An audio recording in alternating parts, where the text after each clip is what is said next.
question I asked many people is how they define Hinduism. Some people have argued that there is an inevitable clash between Hindutva and Hinduism. Hinduism has a focus on a caste and a caste hierarchy. Hindutva speaks for unity among Hindus. The caste system is in effect in opposition to that. And there are all sorts of practical issues regarding that question. For example, all the agitations of the last decade by various groups, Jats here in Haryana, Marathas down in Maharashtra, Patels in Gujarat, asking for inclusion in equal opportunity programs run by the government, the quotas. Hinduism is so divided anyway into various sects, in fact, that you can be an atheist and a Hindu, and there are all sorts of sectarian differences. And for many Hindus, Christianity and Islam is just another sectarian difference.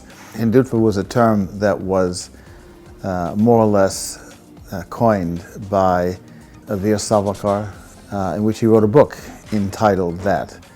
And he argued that a Hindu is a person for whose loyalty is both the land as well as culture of this area. And by that he meant a kind of historic Hindu culture. And he was somewhat very similar to the European romantic nationalists of the 19th century in the way he portrayed a commitment to nation. And one has to remember that he was living at a time when India was still a colony. And for many nationalists, the objective was how to get the English out as soon as possible. And he argued that one of the weaknesses of Indians, Hindus, was that they were so divided.